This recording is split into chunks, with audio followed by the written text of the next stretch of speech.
Sveavägen Street in Stockholm. 2 gunshots have been fired. They've killed the Prime Minister, Olof Palme. I'm convinced there was no conspiracy. This crime was committed by a single person. Over the last 15 years, investigators have come to the same conclusion. But have there been mistakes in their inquiries?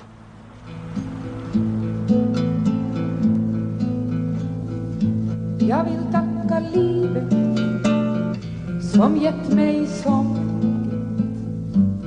Det gav mig 2 ögon och när jag dem öppnar kan jag klart urskilja det svarta från det vita. Och högt där uppe himlens mantel strödd med stjärnor. Bland mängder människor den som jag älskar. This is the last photograph of Olof Palme, the Swedish Prime Minister, taken just hours before his death. On the 28th of February 1986, John Walbage carried out the photo session in the Premier's office. We shook hands and bade our farewells. And he said, I see your name is on the list of people who'll accompany me to Moscow. I replied, yes, exactly. And he said, so we'll meet again in Moscow, if not before. And then we parted. And how did you find him? He was in good form. He was laughing and joking. On that Friday, there was a happy, relaxed atmosphere at Rosenbad, the seat of government in Sweden. Olof Palme was about to take a weekend off, something of a rarity. At 5:30 he returned to his home at Gamla Stan in the old quarter of Stockholm. As usual, he had no bodyguard. Palme wouldn't give up his close contact with the people and had always refused personal protection. He wanted to live normally. Palme was ever willing to chat and to share his ideas on social democracy. A man of the people, he'd been able to implement some of his ideas. Palme was highly charismatic and had the ability to galvanize those around him. It was impossible to be indifferent to him. While most people appreciated his forthrightness, it also brought him many enemies. Whether at the Kremlin or the White House, Palme never held back from taking a strong personal line. He vigorously condemned, for example, the American stance on Vietnam, even going as far as to denounce the bombing of towns and villages as one of the worst crimes ever perpetrated against humanity. Palme was also an ardent defender of the Third World. He maintained excellent personal contact with Ortega, Castro and Arafat. His stance on world affairs gained him many friends, but also an array of vehement enemies. His assassination therefore gave rise to much speculation. Suspicion was leveled at the CIA, then the KGB. Fingers were pointed at the Kurds, as well as an assortment of right-wing extremist groups, the Iranian secret police, and protagonists of apartheid in South Africa. However, the favourite theory of investigators was that this was the work of a lone assassin without any political links. But there is one more line of inquiry which merits special consideration. Night has fallen. Mr. and Mrs. Palme decide to go to the cinema. They are going by metro as always, and without a bodyguard.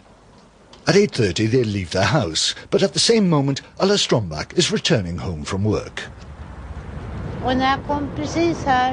As I reached the spot, I heard a noise. As though someone had climbed over the grill there. A man passed by here, and I watched him. He passed behind me and stopped in front of this door. I said to myself, why is he stopping there? 20 meters away, Mr. and Mrs. Palme were on the point of buying their metro tickets. There was another noise, and the man took something from his pocket. I made out that it was a walkie-talkie. Then he started speaking to someone. Other men equipped with walkie-talkies were also spotted between here and the Palmes' house. In addition, just before the Palmes arrived at the entrance to Gamla Stan station, someone saw a man busy using a walkie-talkie, which he was trying to conceal in his jacket. The man behind the ticket desk noticed yet another character who seemed to be following the Palmes. And the metro driver saw two men follow the Prime Minister and his wife onto the train. So by the time the train left the station, 9 unusual occurrences had been noted by various witnesses.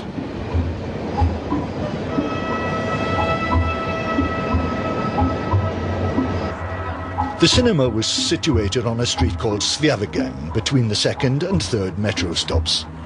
In the area immediately surrounding the 2nd metro stop, witnesses would later claim to have spotted yet more men equipped with walkie-talkies. But Mr. and Mrs. Palme had decided to get off at the 3rd stop, Rodsmangatan station, and walk back away to the cinema. The driver noted that the two men who'd followed them onto the train also alighted behind them. It seems that whichever stop and whichever direction the Palmes took, they would be under close surveillance, and also as they bought their cinema tickets and watched the film.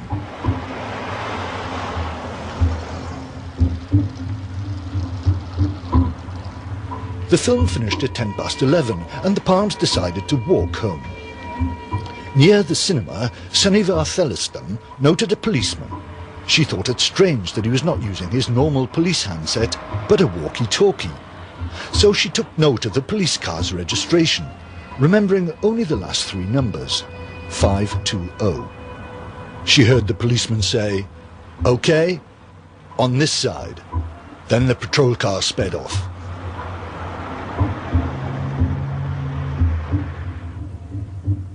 "11:17, several streets further on towards the Palmes' home. A witness, who we'll call Jerka, is walking along with his girlfriend. He spots a familiar face on the other side of the road, just by the gates of a cemetery. It is a local policeman, Thomas Lind. This is a reenactment. Lind is closely observing the street corner, walkie-talkie in hand. Mr. and Mrs. Palme pass by him at precisely 11:18. Then the couple cross the road because Mrs. Palme wants to look into a shop window. 200 meters away, another witness, Christian, is also on his way home. He notices 2 men, again with walkie-talkies, hanging around in front of an empty shop. This is unusual, and Christian is a little afraid because no one else is about. Later, he reports what he has seen to the police. He wasn't aware at the time that one of these men was a policeman himself. Soon afterwards, Christian starts to receive threatening phone calls. 11:20. The Palmes continue on their way along Sveavägen Street. These are the last few meters that Olof Palme will ever walk. At the corner of Tunnelgatan, he passes Dekorima, a store which sells paint.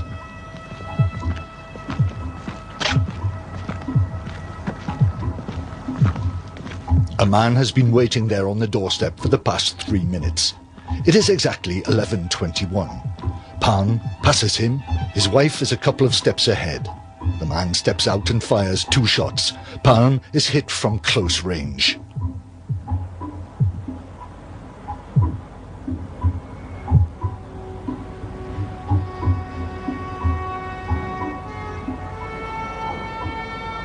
Olof Palme dies instantly.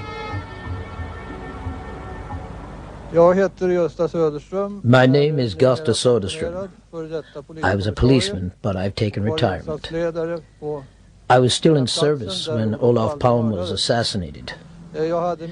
My patrol car was parked there, and Olof Palme was struck down here. There were 10 or 12 people around him, and a couple of them were trying to save him with mouth-to-mouth resuscitation and cardiac massage. Among the bystanders, there was a man shouting, "He ran off that way." The killer fled up 89 steps to reach Malmskillnadsgatan.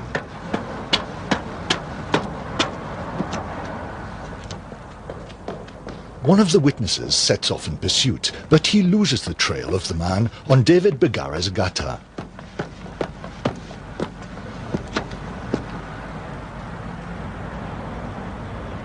Incredibly, the street is totally deserted. Suddenly, he is blinded by the headlights of a police car which slowly passes him by. He flags it down. Later, he reports that the registration number ends with the numbers 520.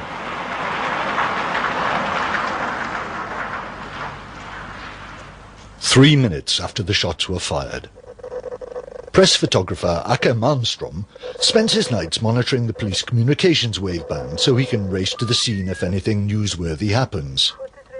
On his radio scanner, he intercepts a conversation taking place on walkie-talkies. I was sitting in my car and had switched on my telephone and the radio as usual.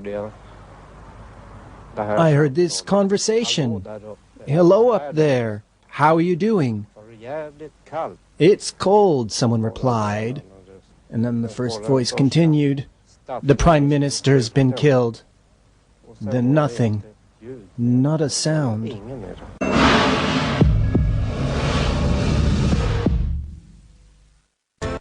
Radio communications play an important part in the events of that night. So many men with walkie-talkies, two of whom were in full sight of the crime scene. From the moment that Olof Palme left the cinema, more than a dozen men were seen hanging around, sending radio messages. The trail of the assassin was lost not far from one group who were equipped with walkie-talkies.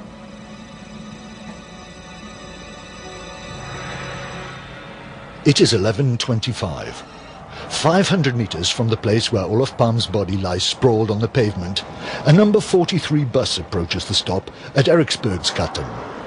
Two men, agitated and out of breath, are waiting for it. Their behavior is strange. Later, the bus driver and two of the passengers identify them. They are Thomas Lind and Niels Holm. Thomas Lind was the police officer who'd been spotted 7 minutes earlier by the cemetery. Niels Holm was also a policeman. The two had been part of a special squad which handled petty crime. The squad was nicknamed the Baseball League, and the majority of its members were linked to the extreme right. Lind and Holm had been accused of police brutality time and again, but none of the incidents were followed up in spite of enormous public outrage against the activities of the Baseball League.